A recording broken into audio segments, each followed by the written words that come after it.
Never once in my entire life have I ever been so happy that I was not outside in the public for this trip. This trip is on LSD and it's one of my own experiences. I know in the last video I went over other people's experiences with salvia, but this trip is just too crazy not to talk about. So I wanted to share it with you guys.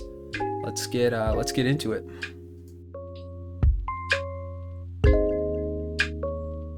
All right, I tried to come up with somewhere to start with this, but let me give a little bit of background. So, I have been experimenting with drugs since the age of, I think, 14. And I've done psychedelics close to 25, 30 times. I've never really tracked it, but that's what I'd assume. So, for this experience to be so outside of my imagination for what a trip could be, it was kind of shocking. And there's a couple of reasons for that. So it all started when me and my girlfriend wanted to trip together for the first time. She's on an SSRI, so it's kind of a thing you have to plan for a while because she has to stop taking it for like 3 days or so before she can actually feel psychedelic effects. So we had planned for this, and we were planning to use these. I mean, honestly, old tabs. They're like 3 or 4 years old. So I figured, hey, like LSD isn't super stable at room temperature, and especially with light and moisture, so it can't be that potent. That was my thinking, at least. It can't be that potent. So we both took 2 tabs, and I decided to take another half a tab. So I'm at 2.5 tabs, and she's at 2 tabs. Each of these, I'm guessing, is 100, 150 micrograms of LSD. So we both take these tabs, and I really wasn't expecting much because, again, I thought after 3 years, these had to have lost quite a bit of potency, hence why we both took more than 1 tab. And that one assumption, all right, that assumption is what screwed me over. And these tabs were not less potent. I can't emphasize it enough. So at 4:30 p.m., we both take these tabs and we start playing this game called Power Wash Simulator together, just to like pass time while it kicks in. And there's always some anxiety when you're coming up on psychedelics. It's just kind of how it goes. We didn't really expect much to happen, but we just sat there. So the 30-minute mark rolls past. I begin feeling this light, energetic feeling. LSD doesn't give like an Adderall type of I have to be doing something right now kind of feeling. It's more so like I can just stand up and it'll be really quick. That doesn't make any sense, but if you've done it, you get it. So I started feeling this, and the ceiling is doing the usual breathing stuff, but it's not super intense yet for me. Mind you, my girlfriend is not tripping at all. Not the body load, not the visuals, nothing. So we decide to go downstairs to get some snacks before it really kicks in. And she's starting to feel kind of nervous because, she's coming up on a psychedelic for her first time. So we grab snacks, and in the kitchen downstairs, I begin really tripping. As in, if a crumb was on the floor, I could not see it because the floor was morphing and dripping everywhere, in my vision at least. And while this is happening, while I'm kind of coming up really hard, my little brother decides to come out of his room, and he tells me that my dad is on the phone. So I kind of panic a little bit, but it doesn't ruin my trip, right? I talk to him, we get it done, and then we go back upstairs. At this point, we're like 45 minutes into the experience, and I assume it still took her a while to get visuals due to just the residual SSRIs in her system. She eventually did get visuals, but it just wasn't hitting her nearly as hard as it was hitting me. So we're at about an hour and a half in.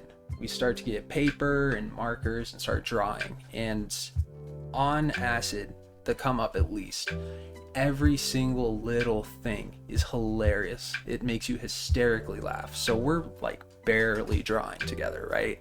Like we're just laughing at absolutely anything. She begins kind of seeing visuals, not as intense as me, but she's definitely getting breathing and all that stuff. So I was pretty happy at that point. I was like, okay, we're both tripping. She actually felt it. The SSRIs aren't completely making this a one-sided experience.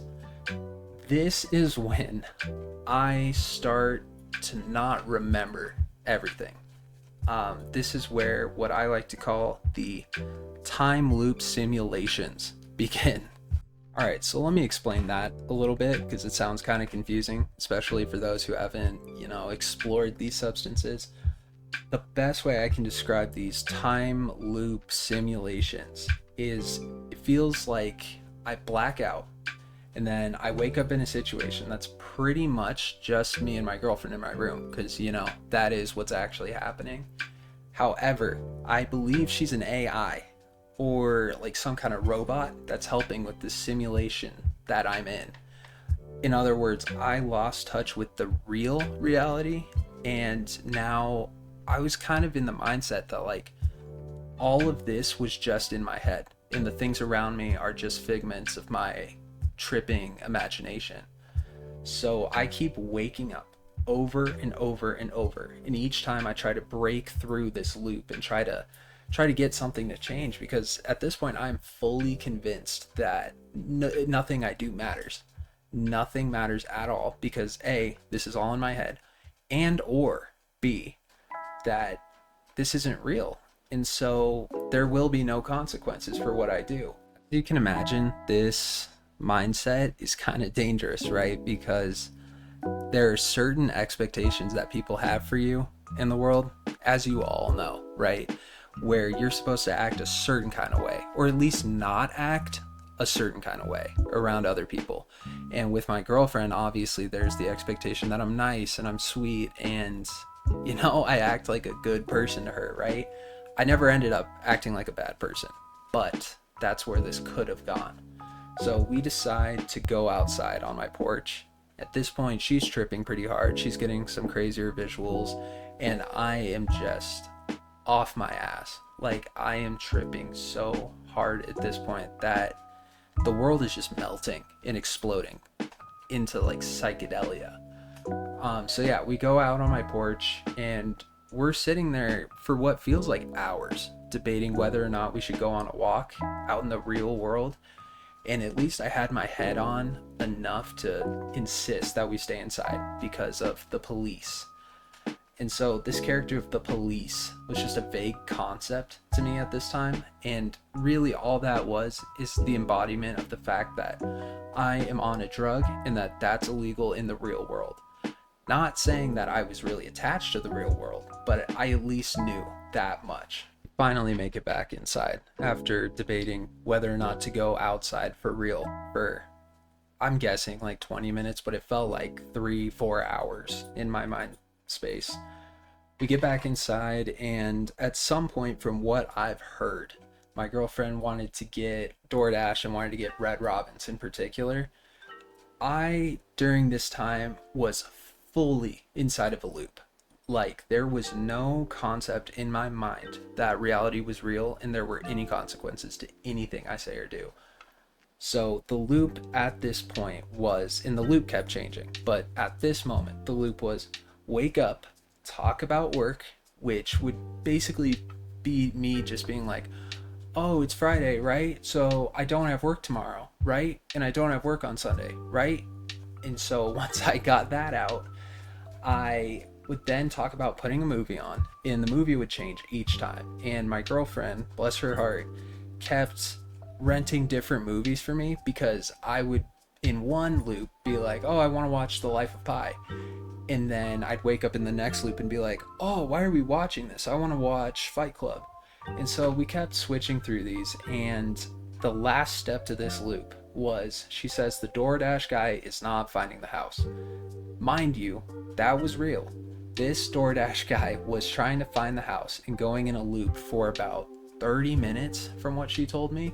So obviously this was going to fit into my simulation theory, right? Because I'd go through all the steps and somehow this guy still was not finding the house.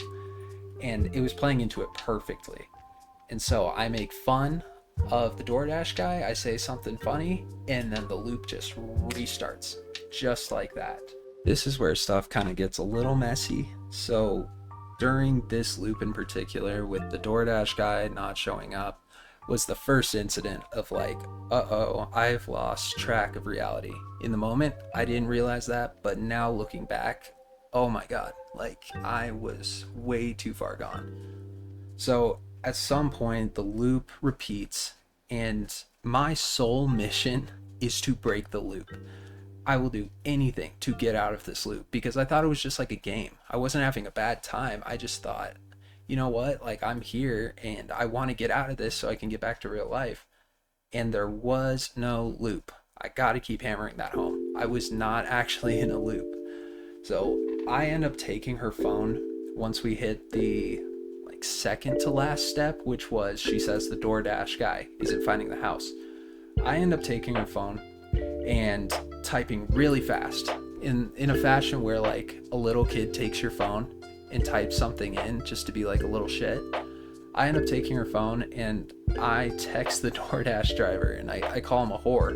And so she snatches the phone back from me and she just said, oh, like, sorry, that was my child. But that was the first incident where I was genuinely like so detached from reality that it was gonna get us in trouble. Another fun part about this loop issue was that I was so determined to break the loop that I started saying, let's call it, the most absurd things I could possibly say out loud. I'll just leave it at that. Leave it to your imagination here. So I'm, in my mind, talking to this AI that's part of the simulation and knows that I'm trapped in it and is actively trying to keep me in it, because my girlfriend is a really genuinely caring person. So while I was tripping so hard, she would just continually tell me like, oh, what do you need? Can I get you anything? Stuff like that. In my mind, that was playing exactly into my theory that she was just an AI that was trying to keep me comfortable. So with all of this said, I was essentially playing this game of like, okay, fuck you, robot. Like, you know what's going on and you keep pretending like it's not happening. So fuck you. I'm gonna do what I can to get out of this because you're not helping. So I say all this insane stuff out loud, and in my mind this wasn't real, so I didn't think she was actually hearing this. I didn't think I was actually saying this, but obviously I was. That's the downside to all of this.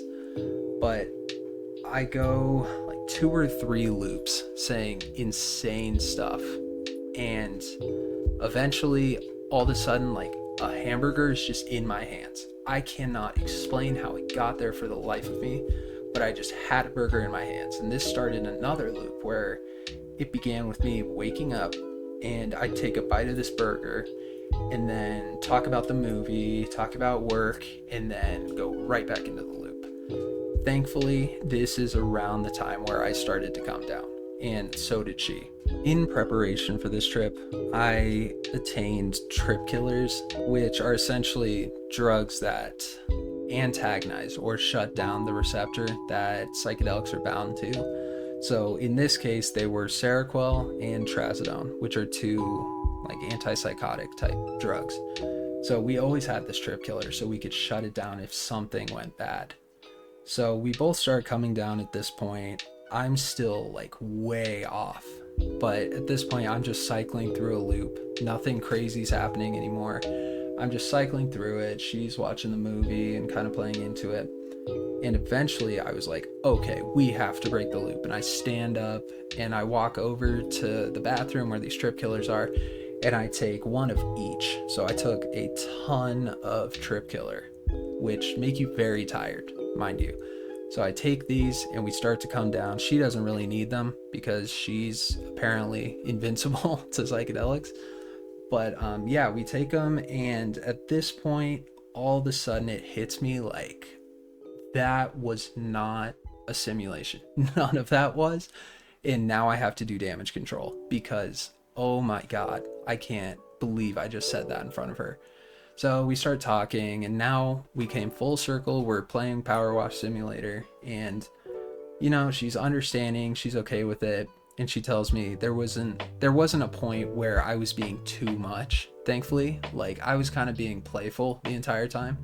So she still had a great first trip, and then she asked if we could do it again the next weekend and whatever. But yeah, so we started talking about it. Thankfully, nothing ended up happening because of this trip, and everything was safe. It's just crazy to me how my brain could not wrap its head around the idea of somebody being as kind as she is. So obviously, duh, she had to be an AI and I had to be in a simulation.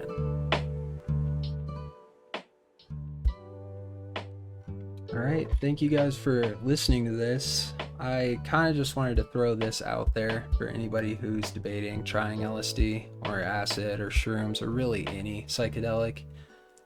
I know it's easy to think, oh, well, like that won't happen to me. Like, duh, I'll know what reality is, but I'm telling you, I've been through a lot of trips with a lot of different drugs, and this still nailed me. It was very hard to think of anything but being in a loop. So just as a precaution, just make sure you have something to be kind of a reality check. Either having somebody who tells you, you know, this is real life, what you're saying, you're actually saying, what you're doing, or just have like a piece of paper that has that on it, or just don't take as much, I guess, would be the last piece of advice I'd have. It's obviously up to you if you want to experience that or not. You might not even experience that, to be honest, but yeah, just an idea.